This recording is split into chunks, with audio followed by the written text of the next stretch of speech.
मुख्यमंत्री का रिप्लाई था, उसको लेकर आपने रिपोर्ट किया गया तो अरे ऊपर महामहिम राज्यपाल महोदय जी के अभिभाषण पर चर्चा का उत्तर देने के लिए आज मुख्यमंत्री जी ने शुरुआत की और मैं इस बात को कह सकता हूं कि जिस प्रकार से वो छात्र जीवन में NSOI को चलाते थे, उसी तरह से आज वो लगभग इस हिमाचल प्रदेश को चलाना चाह रहे हैं। कुछ भी बोल दो, मुख्यमंत्री बोल रहा है, लोगों को मानना पड़ेगा, लोगों को सुनना पड़ेगा, लोगों को विश्वास करना पड़ेगा, ऐसी उनकी मानसिकता बन गई। और सबसे बड़ा दुर्भाग्य ये है इस प्रदेश का कि आज तक के हिमाचल प्रदेश के इतिहास में एक ऐसे मुख्यमंत्री सुखविंदर सिंह सुक्खू, जिनका नाम है, जो कभी भी तथ्य पर बात ही नहीं करते, सरेआम झूठ बोलते हैं और लज्जा रहित होकर के झूठ बोलते हैं।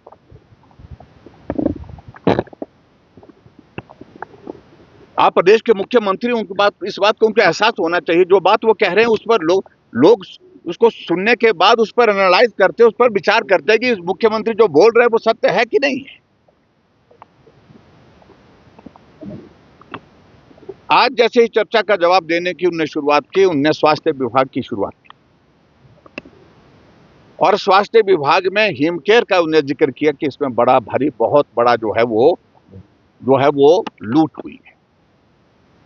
कहां थे आप 2 वर्षों से? आप 2 वर्ष आपको सत्ता में हुए, लूट कहां हुई?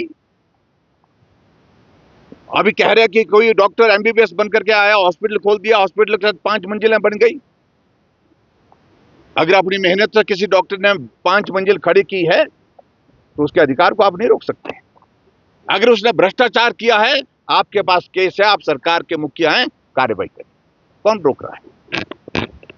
कह रहे कि हिमाचल प्रदेश का जो प्राइवेट हॉस्पिटल का जिक्र कर रहे थे। आदरणीय प्रधानमंत्री नरेंद्र मोदी जी ने आयुष्मान भारत की शुरुआत की। आयुष्मान भारत की गाइडलाइन जो है, उसकी अक्षरशः जो है, वही हमने जो है हिमकेयर के अंतर्गत उस स्कीम को हमने लागू किया है। एक एक बीमारी का जिक्र है उसमें, एक एक इलाज का जिक्र है उसमें। ये बीमारी का इलाज होगा तो इतना परमिसिबल एक्सपेंडिचर उस पर किया जा सकता है।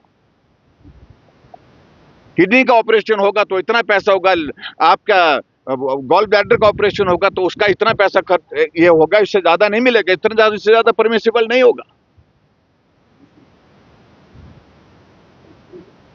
और पूरे हिमाचल प्रदेश में अगर प्राइवेट सेक्टर में अगर हमने इसको लागू करने का फैसला किया, उसकी सबसे बड़ी वजह यह थी कि हमारी हॉस्पिटल की जो कैपेसिटी थी, जो आज भी मैं कह रहा हूं, उस तरह की नहीं थी कि कोई आदमी अगर पीड़ा के साथ आए तो उसका तुरंत इलाज हो सके।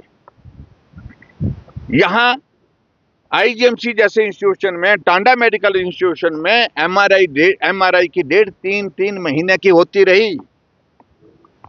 CT स्कैन की 4-4 महीने की डेट होती है। अल्ट्रासाउंड की 4-4 महीने, 2-2 महीने की बाद की डेट होती थी। और जो आदमी किसी गंभीर बीमारी का शिकार हो गया है, उसको तब तक के लिए बीमारी इतनी फैल जाती थी, वो इस दुनिया से ही चला जाता था। जल्दी होना चाहिए, इलाज सस्ता होना चाहिए और इलाज आदमी की जिंदगी को बचाने के लिए होना चाहिए, किसी की जिंदगी को लेने के लिए नहीं। इसलिए हमने फैसला किया और उस फैसले के तहत हिमाचल प्रदेश में लाखों लोगों ने प्राइवेट हॉस्पिटल में जा करके जो पीड़ा के दौर में से गुजर रहे थे, उस पीड़ा से निजात पाई, क्योंकि समय रहते उनको ट्रीटमेंट मिला, समय रहते उनका ऑपरेशन हुआ, इलाज हुआ, रिकवर हुआ, घर गए। और उसके बाद इस तरह का आरोप लगाना, मैं समझता हूं ये पाप है, पाप जिसको मैं कह सकता हूं। इस तरह की सोच को मैं कह सकता हूं विकृत सोच है। ये शब्द अच्छा लगे बुरा लगे, लेकिन मैं कह रहा हूं। और उसके बाद फिर बेवजह की बात है, जो तथ्य नहीं है। और जो अधिकारी जो आंकड़े प्रस्तुत करने की, कुछ लोग एक्सटेंशन में चलने की कोशिश कर रहे हैं। और यहां तो कहानियां ये निकल रही है डॉक्टर की ट्रांसफर्स को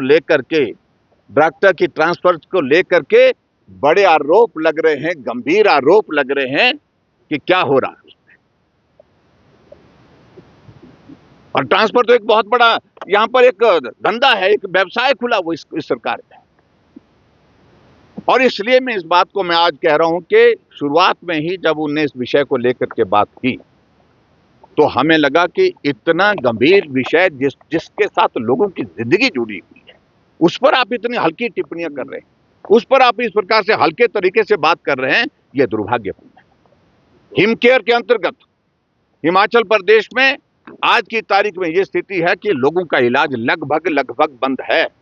एक बेटी बिलासपुर की जिसने हिम्मत की, जिसने कहा कि 1 महीने से मैं डॉक्टर के पास जाकर के, हॉस्पिटल के प्रशासन के पास जाकर के उस इंजेक्शन के लिए गुहार करती रही। कहा कि हिमकेयर में पैसा आना बंद हो गया है और ये इंजेक्शन आपको अवेलेबल नहीं हो सकता, प्राइवेट से लाओ। जब तक के लिए प्राइवेट उनने अरेंजमेंट किया लाने का, तब तक के लिए उनके पिताजी दुनिया से चले गए। इतना भी मानवीय दृष्टिकोण नहीं है इनमें। और वो बेटी ने जब मीडिया में कहा, उसके ऊपर दबाव डाला गया। और बेटी अगर हमको मिलने आ गई तो उसके ऊपर और दबाव डाला गया। ये आप अंदाजा लगाइए वर्तमान सरकार के हालात का। इसलिए आज हमने बाकी के पोर्शन को, जो उनके जवाब के पोर्शन को सुनना उचित नहीं समझा, क्योंकि हमें मालूम है ये झूठ और झूठ सिर्फ झूठ बोलेंगे। जिस तरह से उन्होंने आंकड़ों पर बात की है, जिस तरह से उन्होंने बात की है हिमाचल प्रदेश में महामहिम राज्यपाल महोदय जी के अभिभाषण पर, जो सच्चाई है ही नहीं। जिन गारंटियों का जिक्र किया है, वो एक भी गारंटी उनमें से पूरी हुई नहीं। जब वो बेशर्म होकर के झूठ बोलने के लिए ऐसी स्थिति में है, तो हम बाध्य नहीं है कि हम उनकी इन सारी बातों को सुने, क्योंकि हमें मालूम है इनने झूठ बोलना है, झूठ के सिवाय कुछ नहीं बोलना है। और इसलिए हमने उचित समझा कि जब तथ्य के बिना बोली जा रही है, बिल्कुल विपक्ष को सिर्फ इसलिए क्योंकि इनको गाली देना है, इनकी हर बात को लेकर के इनको जो है इस तरह से दबाव में डालना है, ऐसी सूरत में दबाव में विपक्ष नहीं आने वाला। गलतफहमी निकाल दें। और मैं बड़ा साफ कह रहा हूं कि आने वाले समय में परिणाम भुगतने के लिए तैयार रहें। और आज विधानसभा में महामहिम राज्यपाल महोदय जी के प्रति पूरा सम्मान व्यक्त करते हुए राज्यपाल जी के अभिभाषण पर जब उत्तर देने के लिए मुख्यमंत्री खड़े होकर के जवाब देने लगे, तो उसमें कोई भी सच्चाई नहीं थी, दूर दूर तक सच्चाई नहीं थी। इसलिए हमने समझा उचित होगा कि हम सदन से वॉकआउट करें, और हमने सदन से वॉकआउट किया। गलत तरीके से पेश किए जा रहे हैं, जो सच्चाई नहीं। और उसके लिए दोषी अगर हैं तो वो अधिकारी है, कोई कुर्सी के लिए, ऊंचे पद के लिए लगा है, क्योंकि लूट मची है। मैं अधिकारियों के ऊपर ज्यादा टिप्पणी नहीं करना चाहता हूं। लूट मची है और ये नेक्सस बन गया जहां मुख्यमंत्री का पूरा संरक्षण है। क्या वजह आज हिमाचल प्रदेश में जिन अधिकारियों को पीछे की सरकार ने भी महत्वपूर्ण अहमियत नहीं दी, स्थान नहीं दिया, सम्मान नहीं दिया, वो की पोस्ट पर बैठे हैं, क्योंकि प्रदेश को मिल करके जो है जिस प्रकार से नेक्सस बर्बाद कर रहा है, तबाह कर रहा है, ये सारा प्रदेश देख रहा है। Thank you.